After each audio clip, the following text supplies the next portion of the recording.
बघूया 100% बातम्या। शिवसेना ठाकरे गटाच्या शिबिरात उद्धव ठाकरे आणि संजय राऊतांनी सत्ताधाऱ्यांवर जोरदार हल्लाबोल केलाय। शिबिराच्या माध्यमातून ठाकरे गटानं आगामी काळात राजकीय संघर्ष तीव्र होणार असल्याचे स्पष्ट संकेत दिलेत। सत्ताधाऱ्यांनीही जोरदार त्यावर पलटवार केला। ठाकरे गटानं शिबिराच्या माध्यमातून आगामी निवडणुकांचं रणशिंग फुंकलंय।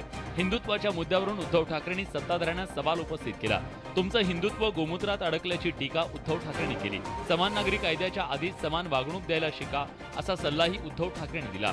यावेळी उद्धव ठाकरेंनी नुकताच घडलेल्या घडामोडींचा संदर्भ घेत देवेंद्र फडणवीसांना कुकरखळी मारली। कुणी जाहिरातीची सहली होत नाही सांगता येत नाही। त्याचं उत्तम उदाहरण म्हणजे देवेंद्र फडणवीस। या शिबिरात खासदार संजय राऊतांनीही जोरदार फटकेबाजी केली। क्या बापाच आहे का मुंबई का कब्जा लेंगे? का इथे सैन्य घुसवणारात मुंबईचा कब्जा घेण्यासाठी? ठाकरे गटातील अनेक नेत्यांनी आणि शिवसैनिकांनी मागील 1 वर्षात पक्ष सोडला, पण उद्धव ठाकरे आणि संजय राऊतांनी त्यांच्या सोबत असलेल्या कार्यकर्त्यांमध्ये ऊर्जा निर्माण करण्याचं काम शिबिराच्या माध्यमातून केलं। ठाकरे गटाला पुन्हा एकदा खिंडार पडलंय। पक्षाच्या प्रवक्त्या आणि विधान परिषदेच्या आमदार असलेल्या मनीषा कायंदे शिवसेनेत प्रवेश करणार आहेत। वर्धापन दिनाच्या आधी ठाकरे गटासाठी हा एक मोठा धक्का मानला जातो। सोमवारी शिवसेनेचा वर्धापन दिन आणि रविवारी पक्षाचं शिबिर असताना मनीषा कायंदेंनी ठाकरे गटाला दणका दिलाय। ठाकरे गटानं शिबिराचं आयोजन केलेलं असताना मनीषा कायंदे तिकडे फिरकल्याच नाहीत। तसंच त्यांचा फोनही नॉट रिचेबल होता। यावरून ठाकरे गटानं कायंदे यांच्यावर जोरदार निशाणा साधला।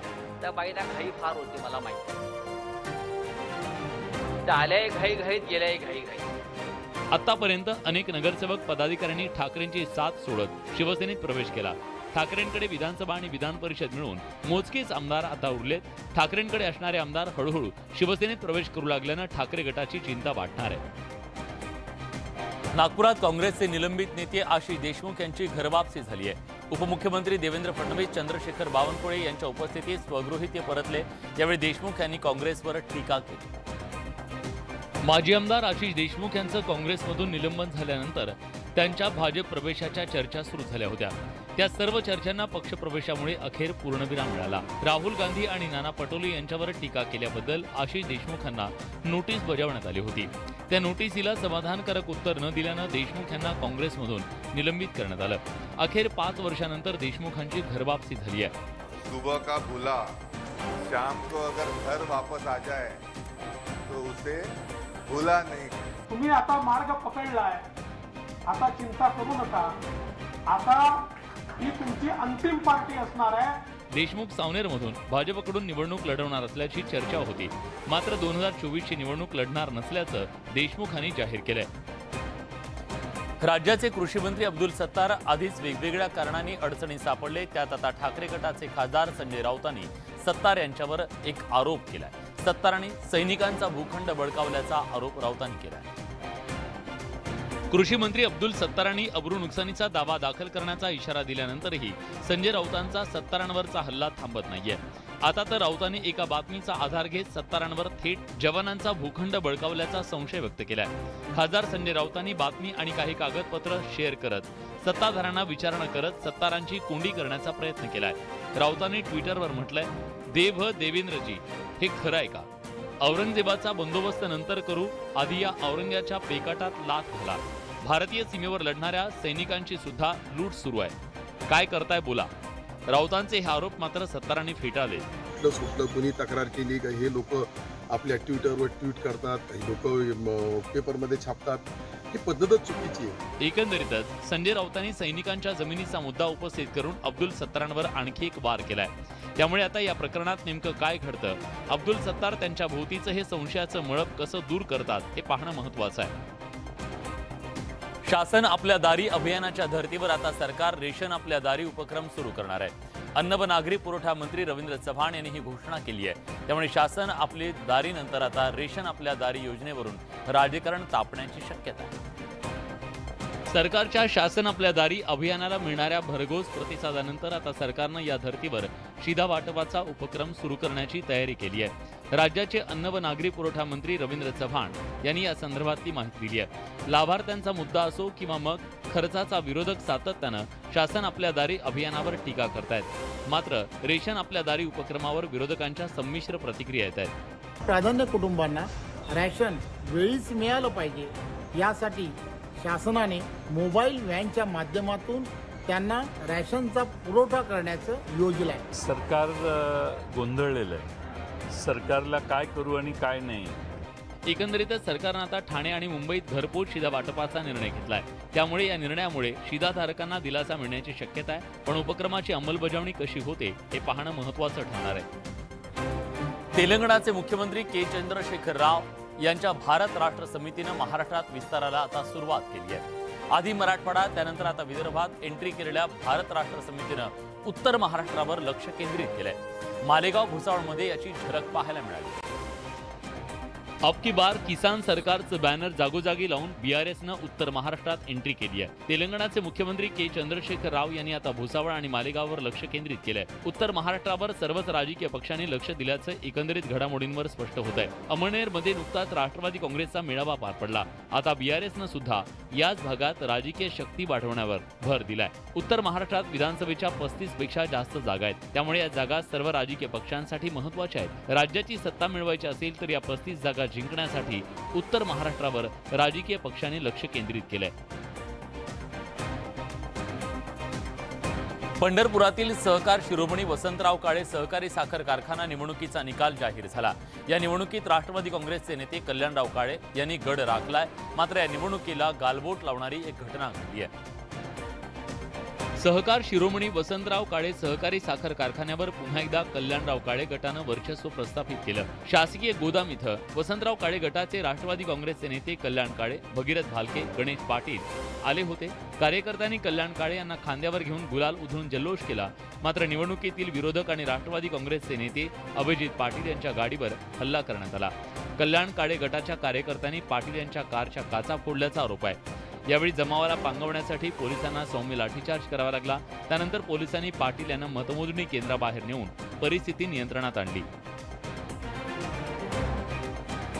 धाराशिवमध्ये माणुसकीला काळीमा फासणारी घटना समोर आली आहे. मजूर पळवून जाऊ नये यासाठी त्यांना गुलाम बनवून ठेवल्याचा धक्कादायक प्रकार उजेडात आलाय. या प्रकरणी 11 मजुरांची सुटका करण्यात आली आहे. धाराशिव तालुक्यातल्या वाखरवाडी इथं संदीप मोक्षे हा आरोपी ठेकेदार मजुरांकडून विहिरीचं काम करून घेत होता. आरोपीने या मजुरांना परराज्यातून आणलं होतं तर काही महाराष्ट्राच्या विविध भागातून आणलं होतं. आरोपी ठेकेदार दिवसभर मजुरांकडून विहीर खोदायचं काम करून घ्यायचा. त्यानंतर रात्री मजूर पळून जाऊ नये म्हणून त्यांच्या पायाला साखळदंडानं ट्रॅक्टरला बांधून मारहाण केली जायची. पोलिसांनीच या संदर्भातली माहिती दिली आहे. त्यानंतर पोलिसांनी घटनास्थळी जाऊन या 11 मजुरांची सुखरूप सुटका केली आहे. काम न केल्यास रॉडने, दगडाने, टोपल्याने, खोऱ्याच्या दांड्याने मारहाण करणे आणि संध्याकाळी पायाला बेड्या ठोकणे. काम करून घेणारे 4 आरोपी आम्ही ताब्यात घेतलेले आहेत. त्या मुलांकडे चौकशी करून गुन्हे दाखल करण्याची प्रक्रिया करत आहोत. या मजुरांना गुलामासारखी वागणूक देत असताना हातभट्टीची दारूही पाजली जायची. या प्रकरणी पोलिसांनी ठेकेदारासह 4 अटक केली असून गुन्हा दाखल केलाय. अशाच प्रकारे आणखी काही मजूर डांबण्यात आले का याचा शोध पोलीस घेत आहेत. राज्यासमोरील लव जिहाद आणि धर्मांतराचा धोका वाढत चाललाय. धर्मांतरासाठी लहान मुलांना टार्गेट केलं जात आहे. नगर जिल्ह्यात लहान मुलांना धर्मांतराच्या ट्रॅपमध्ये अडकवलं जात असल्याची बाब समोर आली आहे.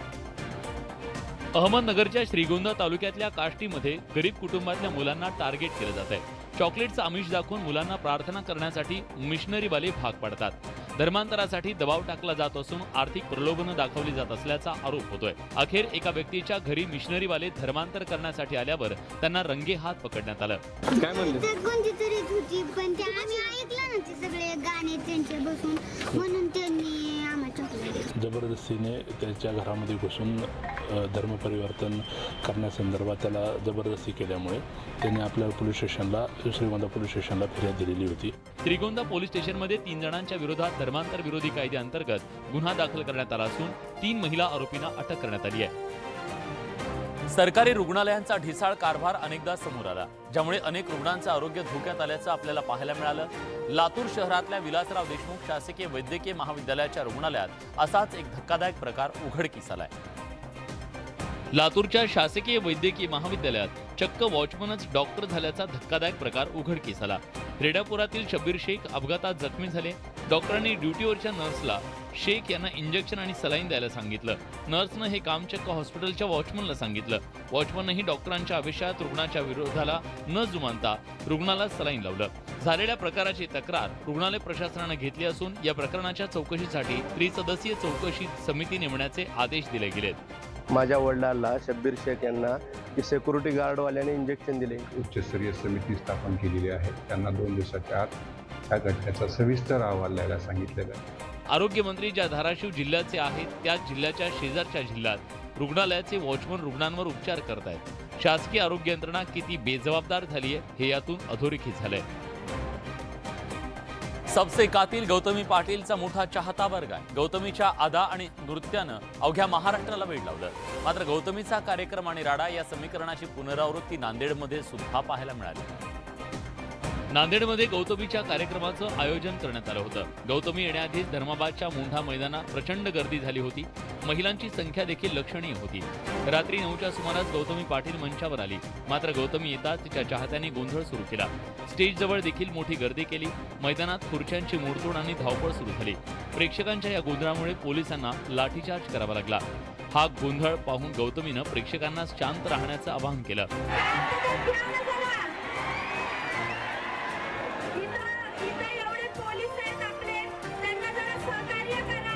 मात्र गोंधळ थांबत नसल्यानं गौतमीनं 10 मिनिटात कार्यक्रम बंद केला.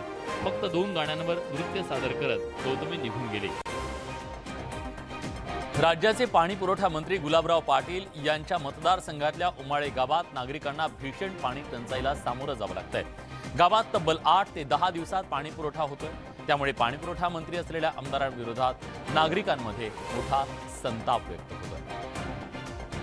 स्वतःला पाणीवाला बाबा म्हणून घेणाऱ्या पाणी पुरवठा मंत्री गुलाबराव पाटील यांच्या मतदारसंघात पाण्यासाठी लोकांची वणवण सुरू आहे. जळगाव शहरापासून 12 किलोमीटरवर असलेल्या उमाळा गावात पाण्यासाठी गावकऱ्यांना 10 दिशा फिरावं लागतंय. उमाळेकरांना वाघूर पाणी योजनेतून पाणी मिळतं, पण त्याचं नियोजन नसल्यानं उमाळेकरांना 8 ते 10 दिवसातून एकदा पाणी मिळतंय. आम्हाला ना कधी 12 महिन्यामधून असं 1 दिवसाआड सुद्धा पाणी येऊ शकत नाही. साहेबांच्याकडे जे पाणी पुरवठा मंत्रीपद आहे महाराष्ट्राचं, त्यांना कुठेतरी बदनाम करण्याचं काम या पक्षाची लोकांनी करण्याचा प्रयत्न 100% चालू आहे.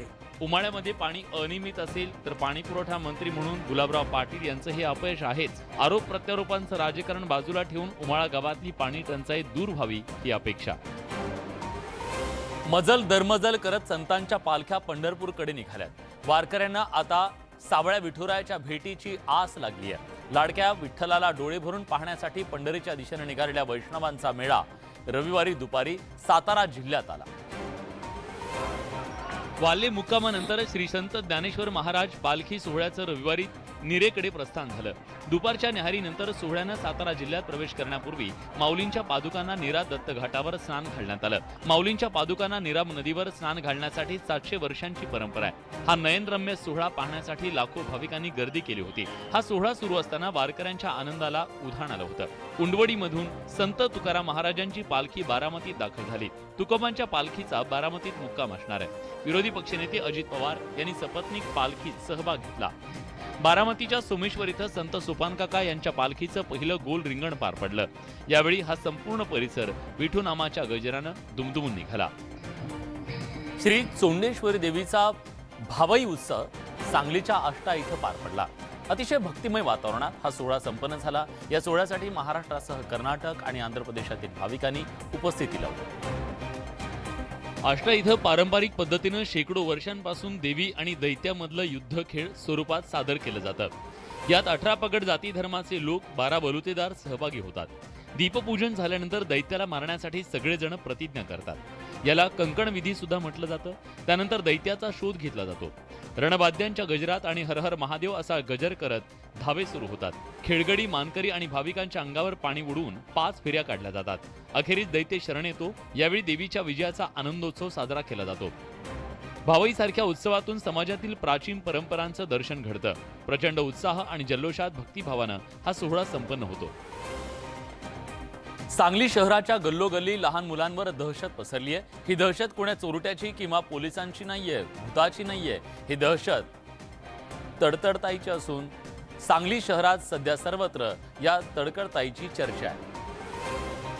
ज्येष्ठ महिन्यात अमावस्येला दैत्याचा संहार करण्यासाठी महिषासूर मर्दिनी तडकडताईंचा वेश घेऊन शहराचं रक्षण करण्यासाठी फिरत असते अशी आख्यायिका आहे. अंगावर साडी, तोंडावर काळा मुखवटा, हातात सूप घेऊन सांगली शहरात तडकडताई धावते. ज्येष्ठ महिन्यात अमावस्येला सांगलीत भावई यात्रेत जोगण्या उत्सवाला सुरुवात होते. तडकडताई भूताची आई असा गजर करत लहान मुलं तडकडताईचं स्वागत करतात. हा उत्सव संपूर्ण समाजानं ठराविक एक नाही तर 12 बलुतेदारांनी सर्वांनी एकत्र येऊन करायचा सण आहे. काळी साडी, हातात सूप आणि चेहऱ्याला तडकडीचा मुखवटा अशा वेशात तडकडीच्या लग्नाची वरात काढण्यात येते. विवाह पार पडल्यानंतर खोड्या करणाऱ्या बालकांना ती आपल्या सुपानं प्रसाद देते. या सुपाचा मार बसला की मुलांवरची इडापिडा टळते अशी आख्यायिका आहे. संस्थान काळापासून सुरू असलेली ही परंपरा आता 21व्या शतकात सुद्धा जपली जाते. तर या होत्या राज्यातल्या आज दिवसभरातल्या सर्व महत्त्वाच्या घडामोडी. आमचं हे ब्रेथलेस आणि ब्रेकलेस बुलेटिन तुम्हाला कसं वाटतंय जरूर कळवा. बुलेटिनमध्ये आपण इथेच थांबतो. ताज्या घडामोडींसाठी बघत रहा न्यूज 18 लोकमत.